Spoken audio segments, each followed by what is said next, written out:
అందరికీ నమస్కారం. నేను మీ దాక్షాయిని.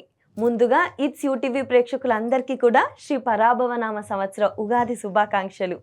ఈరోజు మనతో పాటు ఉన్నారు శ్రీచక్ర పీఠం వ్యవస్థాపకులు, ప్రముఖ జ్యోతిష్య పండితులు బ్రహ్మశ్రీ ప్రదీప్ జోషి గారు. గురువుగారితో మాట్లాడి 2026 శ్రీ పరాభవనామ సంవత్సరంలో ద్వాదశ రాశుల వారికి ఏ విధంగా ఉందో వివరంగా తెలుసుకుందాం. నమస్కారం గురుగారు. శ్రీ గురుభ్యో నమః. శ్రీమాత్రే నమః. అచింత్య వ్యక్త రూపాయ నిర్గుణాయ గుణాత్మని సమస్త జగదాధారమూర్తయే బ్రహ్మణే నమః. గురుగారు, ఉగాది పంచాంగం ప్రకారం కర్కాటక రాశి వారికి శ్రీ పరాభవనామ సంవత్సరంలో ఏ విధంగా ఉండబోతుందో తెలియజేస్తారా? కర్కాటక రాశి ఈ పరాభవనామ సంవత్సరములో 2026 2027 సంవత్సరానికి కర్కాటక రాశికి ఎలా ఉందో తెలుసుకుందాం. కర్కాటక రాశికి ఈ సంవత్సరము ఆదాయం 8, వ్యయము 5, రాజపూజ్యం 2, అవమానం 4. కర్కాటక రాశి వారికి ఈ సంవత్సరము 60% నెగిటివ్, 40% పాజిటివ్ ఉంది. ఆదాయము 8 ఉంది, అంటే ఇన్ఫినిటీ, ఎంత వస్తుందో అంత వెళ్ళిపోతుంది. సంపాదిస్తారు, అలాగే ఖర్చు అయిపోతుంది. సంవత్సరం మొదల్లో ఎంత ఉంటుందో సంవత్సరం ఎండ్ అయిపోయేసరికి మళ్ళీ వచ్చేవుగా చూసుకునేసరికి మీ ఖాతా బుక్ అంతే ఉంటుంది. పెద్దగా లాభాలు ఏముండవు, వచ్చినట్టుగా ఖర్చులు కూడా అయిపోతాయి. ముఖ్యంగా ఈ సంవత్సరము కర్కాటక రాశి వారు శుభకార్యాలు చేయండి, వివాహాలు చేసుకునే ప్రయత్నం చేసుకోండి, శుభకార్యాలు చేయండి, భోగాలు అనుభవించండి, చక్కగా దేశ సంచారం చేయండి, రీసెర్చ్లు ఎక్కువగా చేయండి, కానీ పెట్టుబడులు పెట్టండి. కర్కాటక రాశి వారికి ఈ సంవత్సరము ఎప్పటి నుంచి ఎప్పటి వరకు అంటే అక్టోబర్ 31వ తారీఖు వరకు నెగిటివ్ ఉంది. అక్కడి దాకా మొత్తం వ్యయమే, ఖర్చులే అవుతాయి. అక్టోబర్ 31వ తారీఖు వరకు వ్యయం అవుతుంది. అట్లాగే అవమానాలు కూడా ఎక్కువగా ఉంటాయి. మీరు ఏ పని చేస్తున్నా మీకు అవమానాలు ఎక్కువగా ఉంటాయి. ముఖ్యంగా పుష్యమి నక్షత్ర జాతకులు ఏంటంటే మీరు ఎవరి మాటలు వినకండి. ఈ పుష్యమి నక్షత్ర జాతకులు ఏంటంటే గాలికోయేటువంటి వాటిని మీరు తగిలించుకుంటారు. ఏమీ చేయకండి, ప్రశాంతంగా ఉండండి. తిన్నామా, పడుకున్నామా, తెల్లారిద్దా, నీ గురించి నువ్వు ఆలోచించు. ఎంత సంతోషంగా ఉండాలో, ఏ పని చేస్తే నువ్వు హ్యాపీగా ఉంటావు. టూర్ వెళ్తావా వెళ్ళు, చదువుకుంటావా చదువుకో, ఏమైనా ఇష్టమైంది తింటావా తిను, కానీ ఇతరుల జోలికి వెళ్ళకు. ఇతరులతో ఏ పంచాయతీని పెట్టుకోకండి. వాళ్ళతో కలిసి ఏదో చేద్దామని మాత్రం అనుకోకండి. మీకు రెండో వ్యక్తి వల్ల ఇబ్బంది కలుగుతుంది. అది ఎవరైనా సరే రెండో వ్యక్తి ప్రమేయం లేకుండా సింగిల్ జర్నీ చేయండి. ఈ సంవత్సరం అంతా సింగిల్ జర్నీ కర్కాటక రాశికి. ఎప్పటి వరకు? అక్టోబర్ 31 వరకు. అక్టోబర్ 31 తర్వాత గురుడు అతిచారుడయ్యి మీ జాతకంలో ఏమవుతున్నాడు అంటే మంచిగా మీకు ద్వితీయ స్థానం లోపలికి, సింహరాశి లోపలికి ప్రవేశిస్తున్నాడు. దీనితో అక్టోబర్ నుంచి జనవరి వరకు మీకు మంచి టైం ఉంది. ఆ టైంలో ఏదైనా ఉంటే పెట్టుబడులు పెట్టుకోవడమా, లేకపోతే ఏదైనా కొత్త వ్యాపారం చేయడమా, విదేశాల కంటే ఎవరైనా అమెరికా కానీ ఎక్కడికైనా వెళ్ళి ఉద్యోగాలు చేద్దాం అనుకున్నా, విదేశాలకు వెళదాం అనుకున్నా, ఎస్, మీరు నవంబర్, డిసెంబర్, జనవరిలో ప్రయత్నాలు చేస్తే సఫలీకృతులు అవుతారు. ఆ 3 నెలల కాలం మీకు లక్కీయెస్ట్ టైం ఉంటుంది. అక్కడనే మీకు లక్కీ టైం. మళ్ళీ స్టార్ట్ అయిపోతుంది. ఏడుస్తారు, కన్నీళ్ళు పెట్టుకుంటారు, బాధపడతారు. మీరు ఎంతవరకైతే ఇతరుల మీద ఎక్స్పెక్టేషన్స్ పెట్టుకుంటారో అంత మిమ్మల్ని ఇబ్బంది పెడుతుంది. కాబట్టి కర్కాటక రాశి వారు ఈ సంవత్సరం ఈ 3 సూత్రాలని మీ ఇంట్లో అద్దం మీద రాసుకోండి. రోజు అద్దం చూసుకుంటారు కదా, కాబట్టి అక్కడ రాసుకోండి. డోంట్ ఎక్స్పెక్ట్ ఎనీథింగ్, ఎవరి నుంచి ఏది ఎక్స్పెక్ట్ చేయకండి. Accept the life as it is. Life ఎలా ఉందో దాన్ని అలా యాక్సెప్ట్ చేయండి. ప్రతిరోజు కొత్త విషయాలు నేర్చుకోండి. వేరే వాళ్ళ మీద డిపెండ్ అవ్వకండి. మీకు మీరుగా ఏదైనా సాధించే ప్రయత్నం చేయండి, ఏదైనా నేర్చుకోండి. ఇంతే. సంపాదన మీదనే ఎక్కువగా ఫోకస్ చేయండి. కొత్త పెట్టుబడులు పెట్టొద్దు.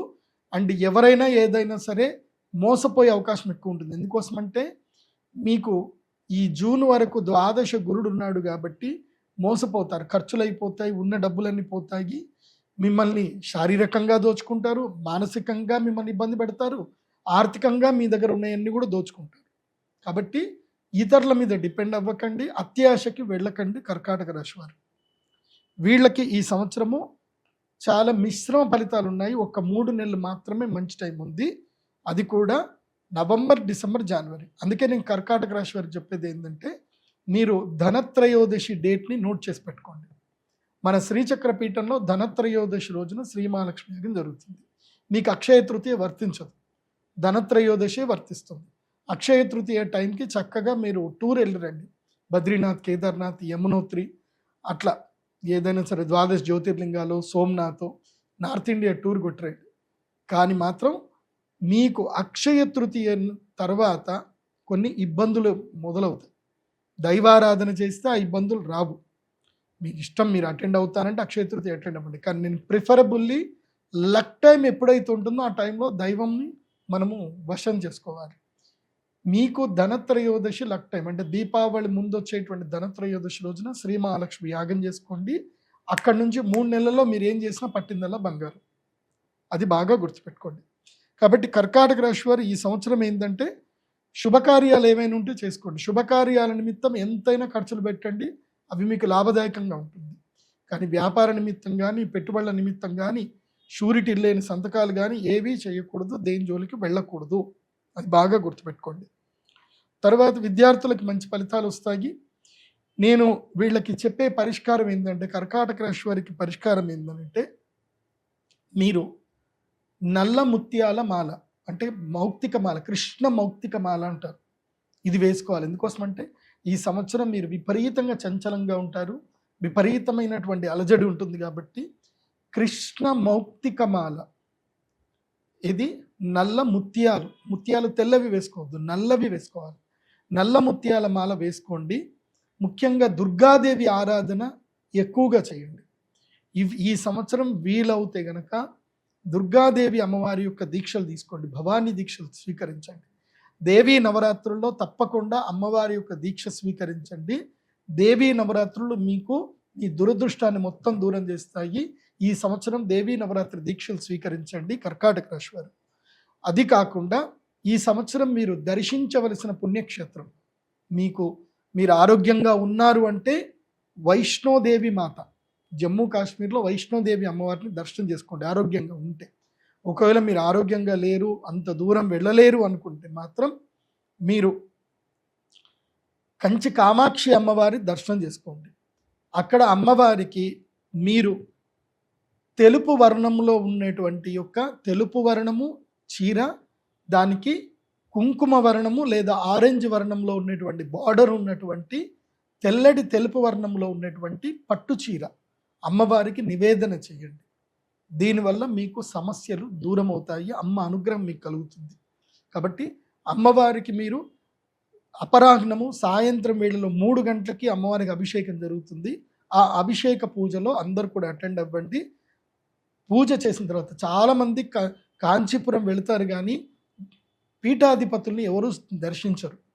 తప్పకుండా కాంచీపురం వెళ్ళండి, కామాక్షి అమ్మవారిని దర్శనం చేసుకోండి.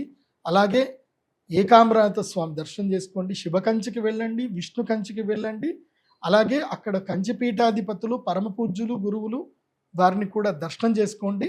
అక్కడ శ్రీ చంద్రశేఖరేంద్ర సరస్వతి స్వామివారి యొక్క పూజ జరుగుతుంది.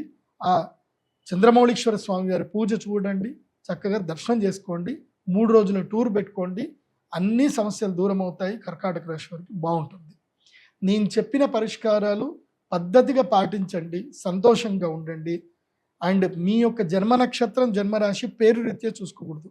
చాలామంది ఏంటంటే ఈ పునర్వసు, ఊహే, హోడా, పుష్యమి, డా అనే అక్షరంతో మొదలవుతే మాదిది అని, తర్వాత ఇంకేంటి ఊహే, హోడా, పుష్యమి, డీడు, డేడు, ఆశ్లేష అని చెప్పేసి అని అనుకుంటారు. ఆ నక్షత్రాలతో హాతోటి మొదలైంది కాబట్టి మేము కర్కాటక రాశి అనుకుంటారు. అది కాదు. మీ date of birth, time, place, మీ పుట్టిన జన్మ నక్షత్రం, జన్మ తేదీ బట్టి మాత్రమే మీ యొక్క ఒరిజినల్ నక్షత్రం బయటపడుతుంది. మీరు ఏ నక్షత్రంలో పుట్టారో అదే మీ రాశి. ఆ రాశిని మీరు తెలుసుకోండి. అది తెలుసుకోవాలి అనుకుంటే pradeepjoshi.com వెబ్సైట్కి విజిట్ అవ్వండి. మీ హోరోస్కోప్ పీడిఎఫ్ ఆర్డర్ చేయండి. మీకు సంబంధించిన వ్యక్తిగత రాశి ఫలితాలు ఈ సంవత్సరం కాదు, 5 సంవత్సరాలకు సంబంధించిన రాశి ఫలితాలు మీకు క్షుణ్ణంగా పీడిఎఫ్ రూపంలో వస్తాయి. చక్కగా దాన్ని చదువుకోండి. పరిహారాలు, పరిష్కారాలు అన్నీ నీట్గా మీకు ఒక పీడిఎఫ్ రూపంలో వస్తాయి. చక్కగా మీరే చదువుకోవచ్చు. 2,000 రూపాయలు, 3,000, 5,000 ఉంటాయి. మీరు ఏది కావాలంటే ఆ ప్యాకేజ్ సెలెక్ట్ చేసుకొని పీడిఎఫ్ ఆర్డర్ చేసుకోండి. చక్కగా మీ జాతకం మీ చేతికి వస్తుంది, మీరే చదువుకోవచ్చు. మీ అందరికీ నేను అవైలబిలిటీలో ఈ జాతకాన్ని నేను సాఫ్ట్వేర్ తయారు చేసి మీకు అవైలబుల్ పెట్టాను కాబట్టి దాన్ని సద్వినియోగం చేసుకోండి. అందరూ సంతోషంగా ఉండండి. కర్కాటక రాశి వారు ఈ సంవత్సరం విశేషంగా చదువుకునే పిల్లలకు వస్త్రదానం చేయండి. ఎవరైనా పేద పిల్లలు చదువుకుంటారు కదా, వాళ్ళ స్కూల్ యూనిఫామ్లో వాళ్ళకి ఏదైనా సరే వస్త్రదానం, పుస్తక దానం చేయండి. దీనివల్ల భాగ్యములో భాగ్య నష్టం చేసేటువంటి శనిగ్రహ ప్రభావం ఉండదు. అదేవిధంగా అష్టమ స్థానంలో రాహు ఉన్నాడు. రాహు అష్టమ స్థానం ఉంటే ఆరోగ్య భంగం చేస్తాడు. కాబట్టి శివారాధన చేయండి. కృష్ణ ఏదైతే కనుక స్ఫటికలింగం ఉంటుందో ఆ స్ఫటికలింగానికి ప్రతిరోజు పూజ చేసుకోండి, అంత బాగుంటుంది. ఇంకోటి చాలా మందికి ఏంటంటే తమ జన్మ నక్షత్రం ఏందో తెలియదు, జన్మ రాశి ఏందో సరిగ్గా తెలియదు, వాళ్ళ పేరు బట్టే అనుకుంటారు. అది తప్పు. మీ జన్మ నక్షత్రం, జన్మరాశి మీ date of birth, time, place బట్టే ఉంటుంది. మీరు నా pradipjoshi.com వెబ్సైట్కి వెళ్ళండి. అక్కడ ఓరోస్కోప్ పీడిఎఫ్ది ఆర్డర్ ఉంటుంది. మీరు ఆర్డర్ చేసుకుంటే మీకు ఈమెయిల్కి మొత్తం మీ ఓరోస్కోప్ వస్తుంది. దానిలో మీ జన్మ నక్షత్రం, మీ గాతవారం, గాత నక్షత్రం అన్ని డీటెయిల్స్ ఉంటాయి. అవి మీరు నోట్ చేసుకొని చక్కగా మీ జాతకం ఏందో మీరు చూసుకోండి. ఈ సంవత్సరం అంతా కూడా డే టు డే మీకు వారం బట్టి ఆ గ్రహాలు ఎలాగైతే మారుతుంటాయో అలా మీకు ప్రెడిక్షన్ కూడా మీకు వస్తాయి. కాబట్టి ఫలితాలు ఇప్పుడు నేను చెప్పేది సూచనప్రాయంగా చెప్తున్నాను, కానీ మీ జాతకానికి మీకు ప్రత్యేకంగా ఒక ఫలితం ఉంటుంది. అది మీకు కూడా కావాలి అనుకుంటే pradipjoshi.com వెబ్సైట్కి వెళ్ళి హోరోస్కోప్ పీడిఎఫ్ ఆర్డర్ పెట్టుకోండి. సర్వేజన సుఖినో భవంతు. చాలా చక్కగా వివరించారు గురుగారు. అంటే ఈ రాశి వారికి ఏ విధంగా ఉండబోతుంది, ఎటువంటి పరిహారాలు చేసుకోవాలి, ఎటువంటి జాగ్రత్తలు తీసుకుంటే బాగుంటుందని కూడా చక్కగా వివరించినందుకు ధన్యవాదాలు గురుగారు.